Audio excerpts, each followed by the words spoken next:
Welcome to the inaugural Chairman Press Conference, where I'll start being able to answer some of your questions after all the league events. But obviously, this is a big week, a week that MMA changed for the better. I think it changed for the better for fans, changed for the better for fighters, changed for the better for commercial partners. With PFL acquiring Bellator, we now have the opportunity to continue to change the game. We've always been a disruptor. We've always been an innovator. We now have the fighter roster to become a co-leader in MMA.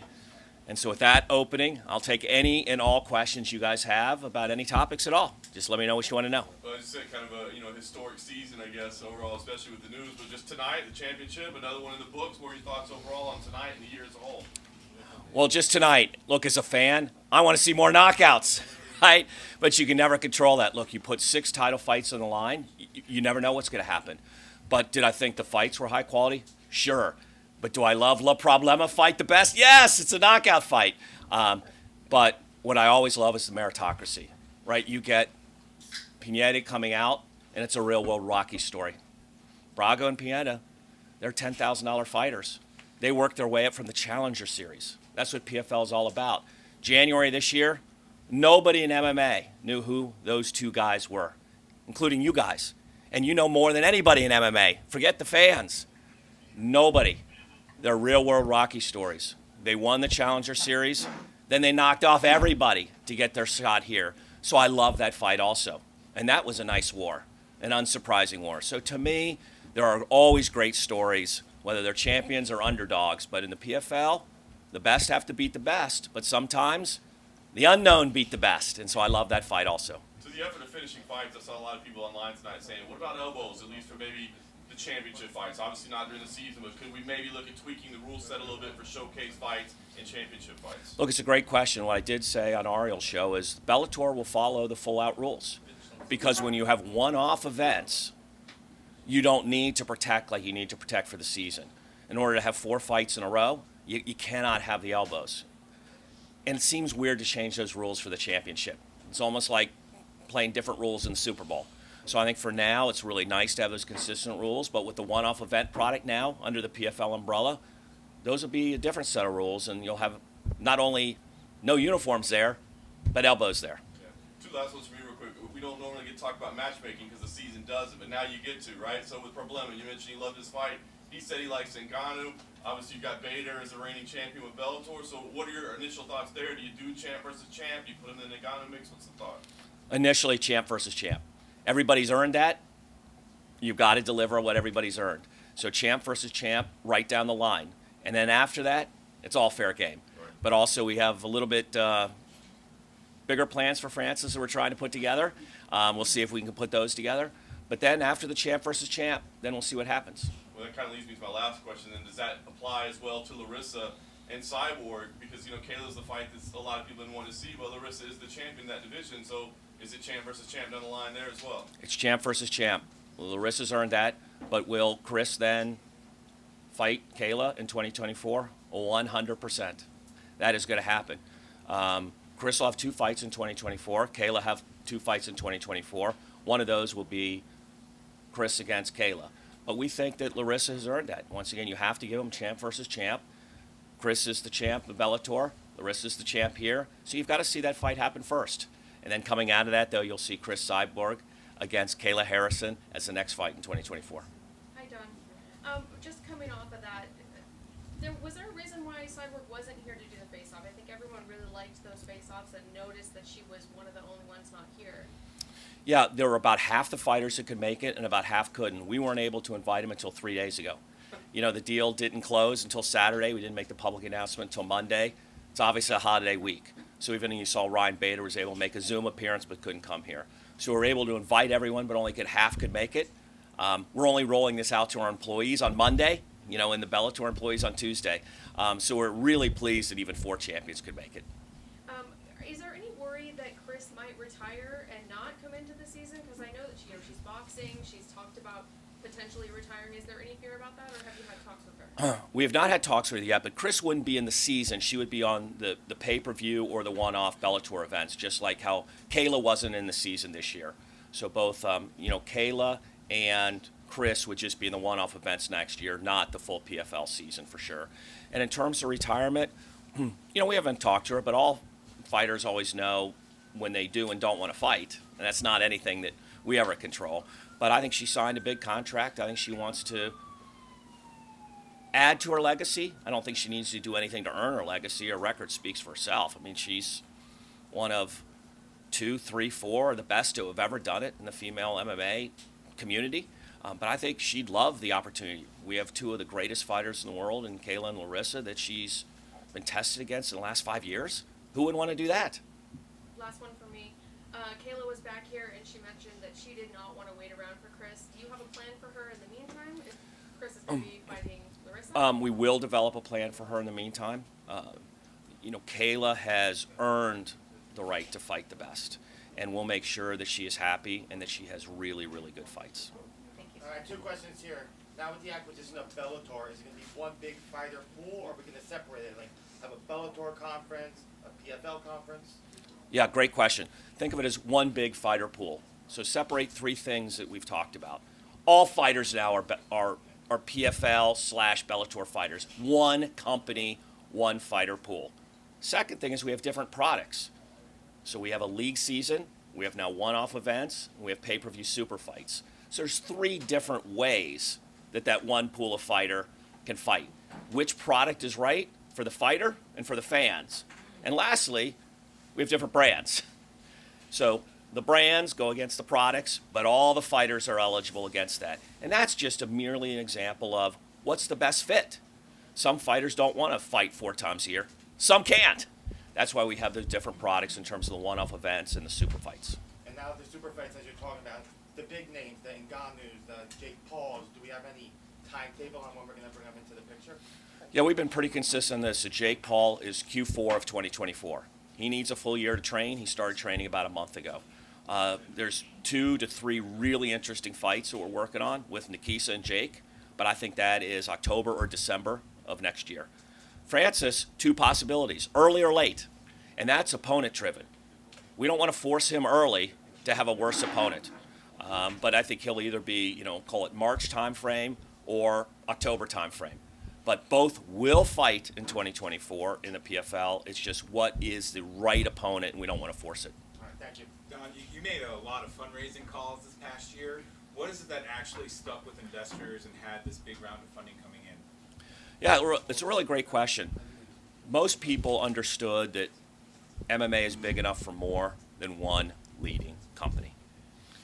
It's not a United States sport, it's a global sport.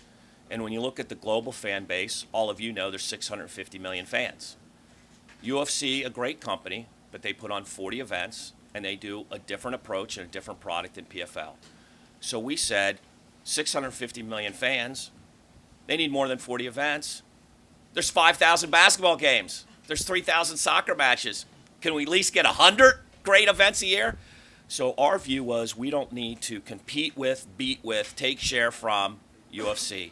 We're going to be a co-leader doing something very differentiated, very unique. There'll be 2 big, valuable companies. That's the basic pitch. And this is a sport that all of you know is very new. 25 years old is a business. Basketball, 75. So as we all studied sometime in high school or college, the growth curve is just starting. The monetization is just starting. The evolution is just starting. So that is really what people understood very well. Now, maybe the people who don't really study call it the evolution of business or call it the larger global fan base of MMA or what's happening in terms of the trends I talked about. They go, it's the NFL. There'll never be another one. That has nothing to do with MMA and nothing to do with what is going on with those underlying drivers of media companies want more, fans want more, fighters need another home. Well, all you need is media, fans, and athletes, and all of those would like to have another co-leader, and we're well on our way. This year we did 40% of UFC's viewership. What? Our brand is only 5 years old. Our brand is way, way, way ahead of us with much more marketing. So for us to do 40% already before the fundraise, before Bellator, before we launch new products, we're on our way. Great, thank you. Obviously, with the Bellator acquisition, I would say most fans can agree that the most stacked division in Bellator is the bantamweight division. We don't currently have one on the PFL roster. Is that potentially something you guys could look to add next season? Yeah, look, there's two big divisions, 185 and 135, where Bellator has probably the two best fighters in the world. Patchy Mix could beat Sugar. Doesn't have the hair, but he's got better fighting. And I think most people think that that's either a good fight or Patchy's a slight favorite. but it's a damn good fight. Same with Johnny. So those are two divisions of which maybe number one in the world. Well, we didn't want to come out with those divisions this year because that wouldn't serve those guys. We're going to come out with those divisions probably in 2025. So we need a full year to build divisions strong enough that it would make sense in the league season. What makes sense this year? Put on fantastic fights in these 8 major events that we've talked about. So think of the 8 events as huge events on their own. When you see UFC, we all see what are the 8 or 10 best events they have of their 30. We want to make these 8 events almost that big. 2 championship belts on the line for all co-mains for those. Put them in the great cities of the world, at least 4 in Europe, a couple in the Mideast, a couple in Far East, maybe 1 in Latin America. Have each of those be tentpole events and have those worthy of a Johnny, Apache, the people that aren't in the season this year against the best opponents. It would make sense. And then one more, I know you touched on the viewership. So I've spoken to a lot of fans, and while we all enjoy the fights that you guys put on, I have noticed that some of them say that the pacing of the broadcast can sometimes be a bit slow. Is that something you look to change and address now that the roster has increased? Yeah. As you guys have heard me say, we don't want to be right, we want to win. All the time, we're self-critical. What's working, what's not, where we can improve, where do we keep it the same? We've looked to try to balance storytelling with pacing. The storytelling is there because a lot of our fans, half of them are sport fans, but they're new to MMA. So they don't know the fighters like those who love MMA know the fighters. That made the fights longer. So you see we've taken some of that storytelling out, pushed it through social and digital channels earlier, but taken it out of the broadcast. Do we take more of that out to give you more action right in a row? We're always looking at that kind of stuff. But this year, half of our viewing audience was new to MMA. That's why ESPN's liked us. We're actually growing the sport and the fan base. But as my mom always says, no free lunch. The more you do some storytelling to let people know about the fighters, the more time there is between fights. But are we always talking about it after every time? Yes. We're always talking about all these trade-offs and trying to say, what do fans find the best trade-offs? And we'll always keep looking at it. Donn, what can you tell us about Here and then here. What can you tell us in terms of the conversations you've had with the Bellator fighters so far? Obviously, it's just been a week since everything was finalized. In terms of what are their thoughts on your vision, the PFL's vision, and everything moving forward? Yeah, here I've not had these conversations except tonight. I talked to Johnny, Patchy, Patricia, so a few of them I talked to tonight. But Pete Murray has talked to them. Ray Sefo has talked to them. Mike Kogan, who'll be coming over to work with us, has talked to them. So I'll pass on their feedback, which is more broad than the 3 conversations I had tonight. And people, I think, would have 3 things to say. Number 1, super exciting. Remember, they think of themselves as the best in the world. So they want to be the best in the world. And they see us building a company that wants to be bigger and better and not stand still. So that's good. Number 2, more opportunity. Bellator was not growing with opportunity, not growing with more fighters, not growing with more events, not growing, with more divisions. So more opportunity. And number 3, like all of us, hey, what's it mean for me? And I got a little bit of anxiety until I know what it means for me. And so we'll be talking to them over the next week, the next 10 days to say, what does it mean? And as we've said, fighters will have a choice. Are they going to be in the league season? Are they going to be in the one-off event product? What's best for them? What's best for us? What's best for the fans? So I think that's all going to work out really good. But until we're able to communicate that, there's always a little bit of anxiety about everything new. We all went to first grade. We were all nervous. This is new, right? And so this is all a little bit. But I think the overriding thing is excitement because this company has nothing short of a co-leader ambition. And we're not scared of anything, and they like that. And number 2, more opportunity for them. Yes. Yeah, Ray. Yes. You just said moments ago that champion versus champion, right? So that means Renan Problema is fighting Ryan Bader. If that's the case, so what's the scenario for Francis Ngannou? Do you have an update about when he's fighting, who he's fighting? We don't have an update. We're working on a very big fight with Francis and his team. We're targeting a mixed rules fight that we think would be the biggest fight of 2024 for Francis. So it would be under mixed boxing and MMA rules. We'd like to be able to put that together. We have two possible opponents, of which one is much more exciting than the other. But we don't have anything else that we can say right now. I don't want to speak out of school. You know us, we tend to not announce things before things are done, and we try to respect all kind of confidentiality. But we're working on stuff. We'd like to put it together. We think there's some mutual interest, and we're working really closely with Francis on it. So you're not saying any names, Deontay Wilder or any other name? No. Yeah. Okay, with that being said, sorry. Yeah. So the first title shot of the title fight this night, Gabriel Braga. Yeah. Do you think it was a nervous stoppage? There's something going on about it? I don't know what happened directly. You know, I respect everybody's, as my dad says, every job is easy until it's yours, right? And so you have to defer to the experts. I don't like anything that's on the early side. You know, you'd always like the late side, but then you worry about safety. So, you know, I have the same things that you guys think about all the time. You know, in hindsight, when you review the TV, you always like never to have anything stopped early. I haven't seen any of the replays yet to be able to comment on that. Hey, Donn, two Yeah. quick ones for me. One, you mentioned several of the countries. I was curious what specific cities the PFL would be interested in going to in 2024.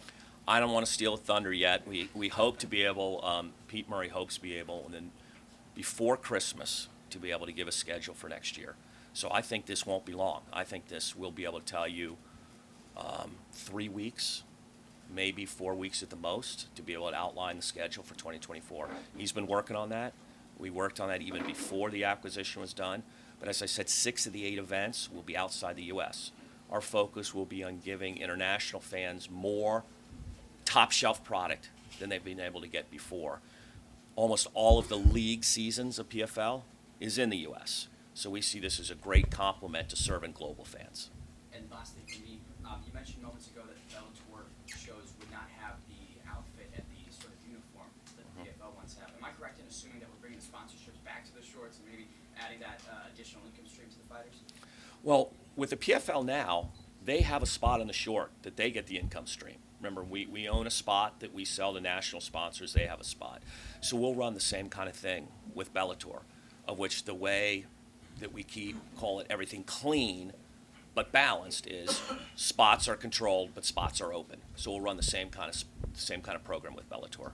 Hey, Donn, right here, right now. Do you encourage Yep. Bellator fighters and PFL fighters to start calling each other out for fights leading into the next year? I want everybody calling out for fights. You can call me out for a fight now. Look, I think the more that people are open and expressive is good, and it's interesting. I like to know what people are thinking. I don't like anything that's not authentic.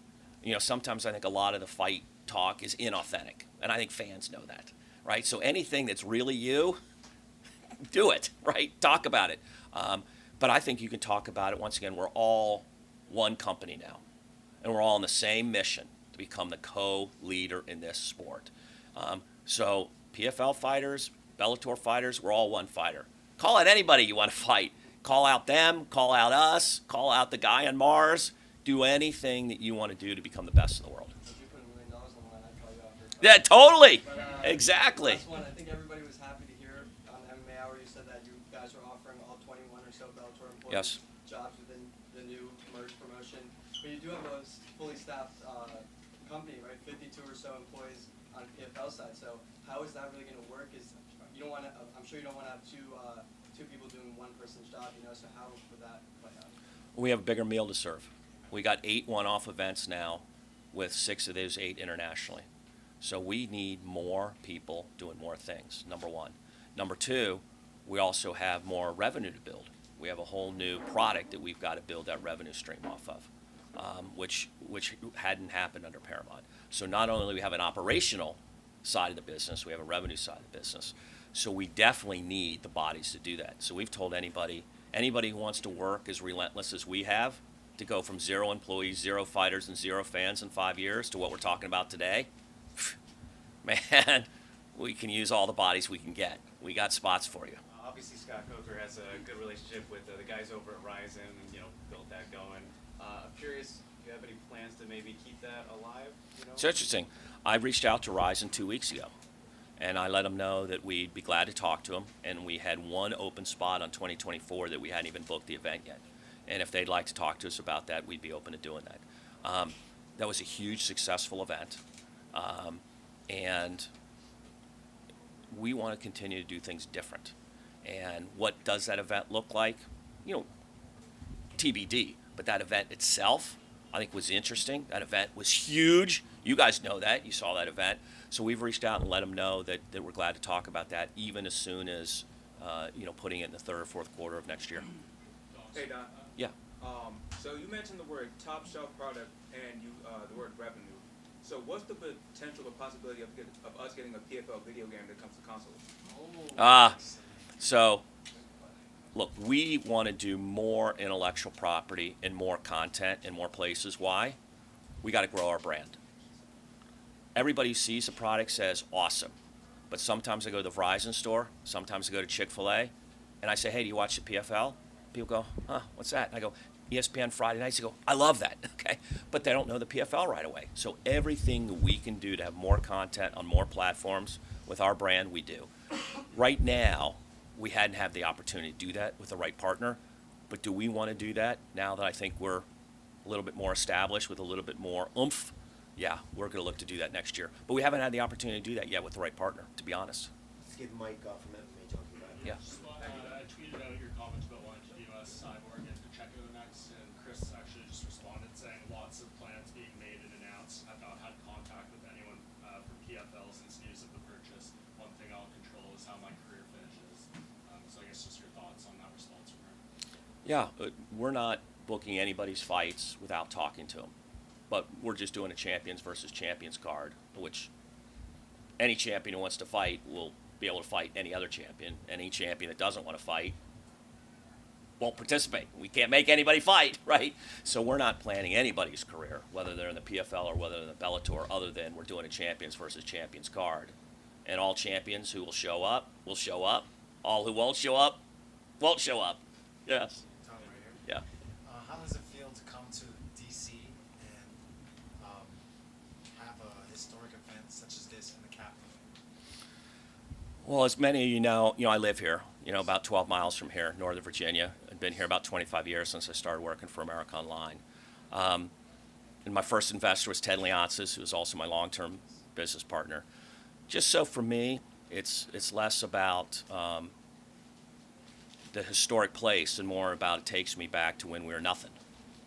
And all of you have been nothing, and I've been nothing, and you try to become something. And you have a bunch of people tell you that won't work, you suck, no, or they don't even reply.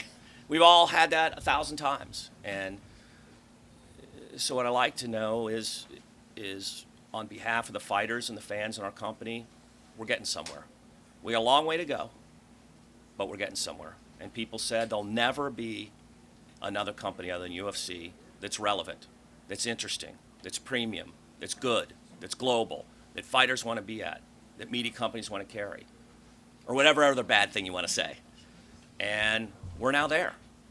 So we've got a whole nother chapter, and then one other chapter after that. But we're relevant, and we're making a difference, and we're making a difference for a lot of people that care about MMA, and we're doing something different. And so that's really what I felt tonight, is to call it Chapter 1, check. Chapter 2, let's go. We got time for one more. Yeah. Let me hit it over here. Go ahead. Yeah. Quick question. So I know everybody asked about the divisions when it came to Bellator and PFL. So given that you guys do have a women's 125 and a men's 135 in the European series, Yes. would it go? So if they were to win the championships over the European series, would they face the Bellator champions as well? No, they wouldn't be ready to do that. Good question. As some of you have seen, in Europe, next year we're launching PFL Mideast in April. In 2025, we'll launch PFL Africa with Francis Ngannou as the chairman. Each of those areas start to build different divisions so that we can add other divisions into the season. And we want to not start from scratch because then they'll be too weak. But those champions win a spot, but they're not ready yet to obviously challenge somebody as top notch as a Bellator champion or a PFL champion.